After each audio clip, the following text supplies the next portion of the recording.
Hi, everyone. Parenting can be hard no matter what age or stage you are in.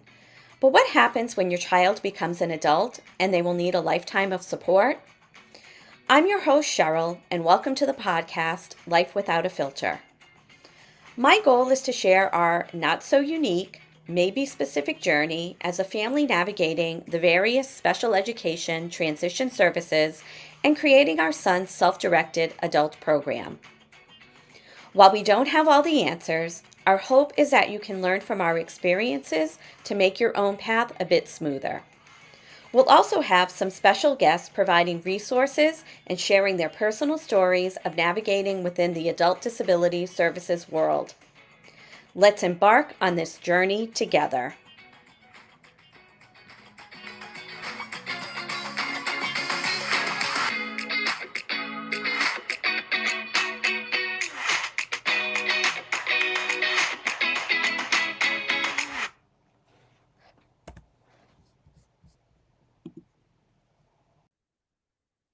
Hi, everyone, and welcome back to Life Without a Filter, the podcast where we talk honestly about navigating life after public school ends for our kids with disabilities. I'm Cheryl, mom to two amazing young adults and someone who remembers all too well how overwhelming the transition years felt. Today, we're kicking off what I'm calling the 201 series. If you've read my blog, I did a post titled Transition 101 Transition Checklists. In that post, I talked about the lists that helped guide us through those big transition years.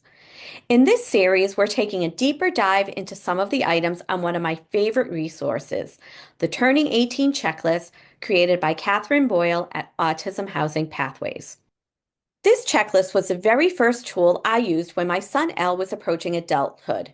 It's simple, it's clear, and it covers the big milestones that start to come into play once your child turns 18.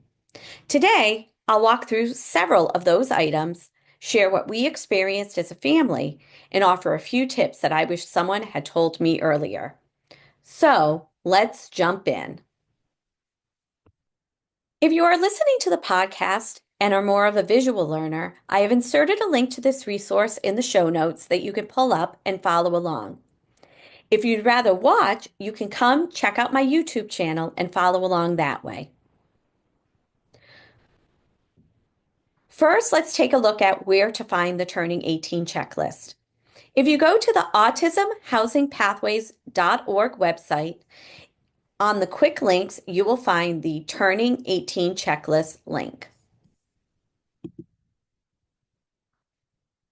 When you come to that page, you will then come to the next link, which will link you to the checklist, which was recently updated in November of 2025. So if you're watching on YouTube, you'll see we are on the Turning 18 checklist.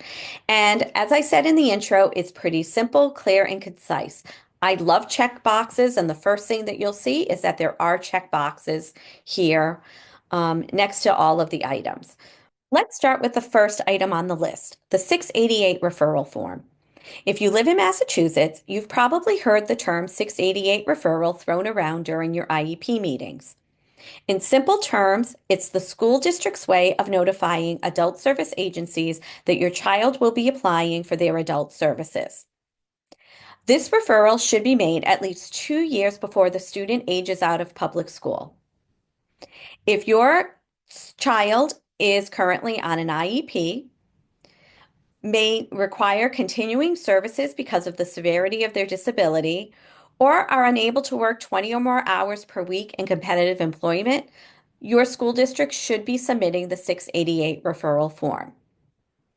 In Massachusetts, there are 3 agencies that the referral can be submitted to, and those are DDS, the Department of Developmental Services, MRC, the Massachusetts Rehabilitation Commission, or DMH, the Department of Mental Health.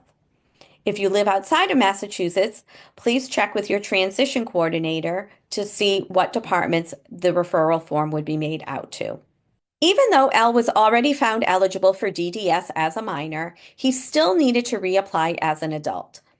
This is something that I often hear parents not realizing, that once their child turns 18, their previous DDS eligibility ends and they must reapply for adult services. Another important fact to remember is that the 688 referral is not an acceptance into service. It simply starts the application process. Once the referral is submitted, the agency will reach out to you with the next steps in the application process. And I can't stress this enough. Watch your mail and your email. If you don't receive anything in a reasonable amount of time from that agency, follow up. For us, L qualified for adult services through DDS. Because the referral was submitted 2 years ahead of time, we had plenty of time to complete the application process. That early planning really does make a difference because the entire application process can take time. When we went through this, it took about 10 months from the referral being sent to receiving the acceptance letter from DDS. I have heard from families that their application process took longer. The other reason you want to make sure you do this at least 2 years before graduation is if for some reason your child is denied services at the end of the entire application process, it gives you some buffer time to go through the appeal process. The other reason you want to complete this at least 2 years out is because you want that agency to know that your child will be entering their program so that they can prepare for upcoming budget requests. Because DDS had L in the budget based on his anticipated aging out date, that gave us peace of mind knowing that he was already a known incoming client. If you live in Massachusetts, in 2024, the IEP was revamped. One of the sections that I really like in the updated IEP is the post-secondary transition planning now lives in the middle of the IEP as opposed to being an addendum at the end of the IEP. If you scroll down here to the transition to adult service agency or agencies 688 referral section, this is so nice because it makes it very clear to parents and to the team members what has been done or what needs to be done. So the first question it asks is the student within 2 years of exiting special education services? If you say yes, it then says, has the team discussed whether the student meets the criteria for a 688 referral? If they do, then it's asking, has a referral been submitted for this student? If yes, it's asking what date it was submitted. If no, it's asking what date it will be submitted. Or the team has determined that the student does not meet the criteria. Once they've checked off, yes, the referral is submitted, there is also a space for the team to insert which agency it has been submitted to. The previous IEP, there was some language about this, but it is so clear cut here that this avoids the tough conversation that some parents were having when their students were less than a year out of graduating or aging out of the public school system, and the 688 referral fell through the cracks. Now, because it is directly laid out in the current IEP, this cannot be missed. The next item on the list I want to point out is for the Selective Service registration. This one honestly made me pause at first. If your child is male, they must register when they turn 18. You can do this by visiting the Selective Service website. I have included the link in the show notes. Selective Service does address disabilities directly on their website. They state that all men must register, even if they would ultimately be exempt from serving. And yes, a parent or legal guardian can complete the registration on their behalf. And here's what surprised me. If you skip this step, it can cause delays or complications when applying for certain federal benefits like SSI. So while it feels like one more random thing on the list, it's important not to miss this. The next section has to do with applying for a Section 8 housing voucher. Housing is one of the biggest long-term pieces of transition planning, and Catherine Boyle, who created this checklist, is truly an expert in this area.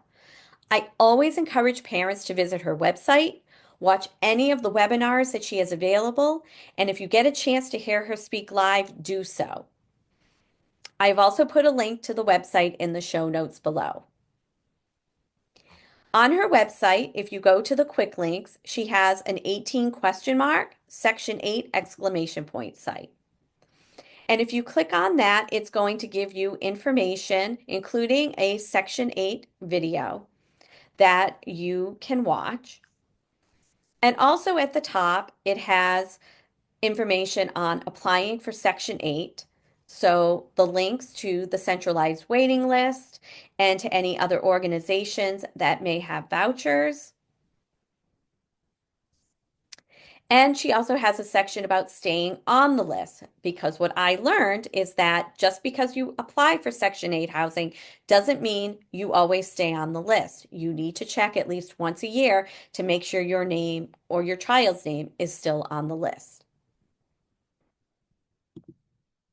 In many Massachusetts communities, the wait list for a Section 8 voucher is 8 to 10 years. That means if you anticipate that independent or supported housing might be an option in your child's future, it is worth looking into this early.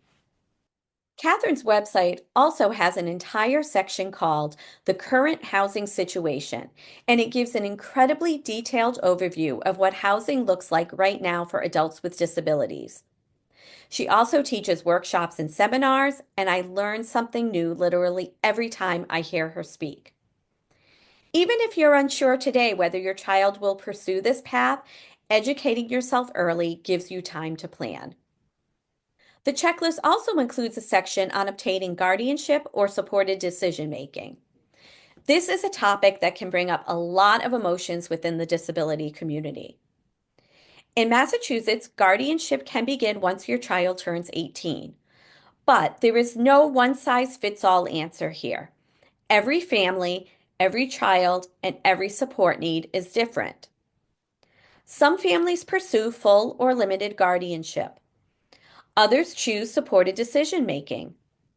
Others use a mix of tools like durable power of attorney or healthcare proxy. You truly have options.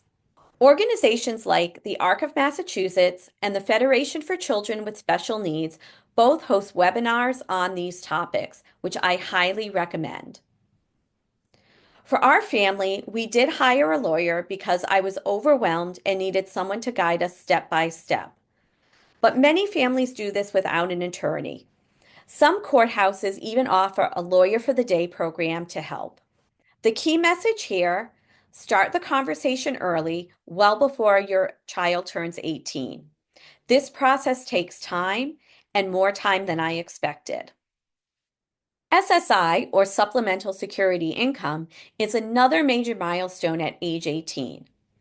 If your child received SSI as a minor, they must reapply as an adult. Once your child turns 18, they're independently eligible based on their own financial status, not the financial status of their household, even if they are still living at home. A few things to know about SSI. The process takes time. It took us about 6 months from start to finish, but I do know some families it can take a lot longer.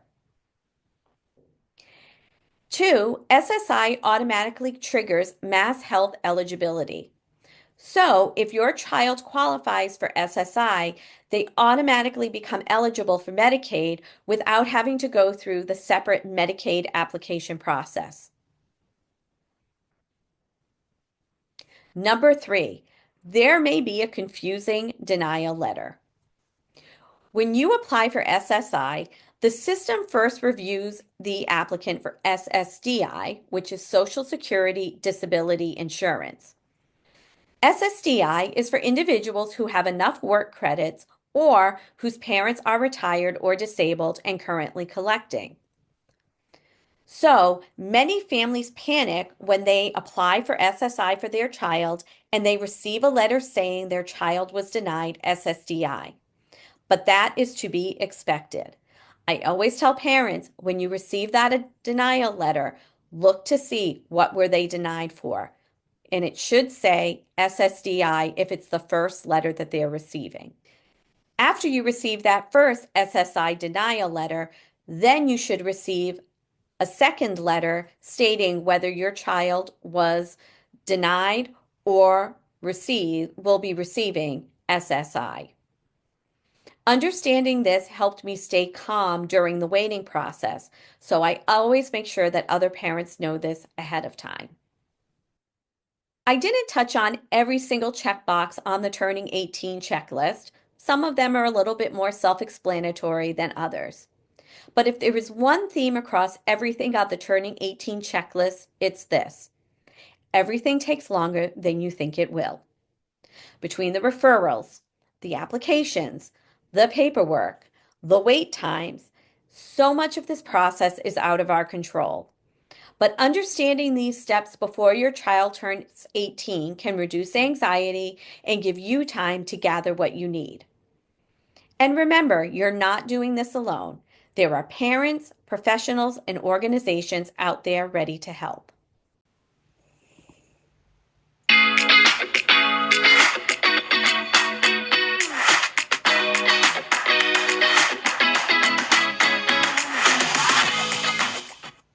Thank you so much for joining me for this deeper dive episode in the 201 series. Don't forget to check out the show notes for the resources we discussed today. If this episode was helpful, please share it with another family or educator who's navigating the transition years. And if you'd like to hear more episodes like this, hit follow so you don't miss what's coming next.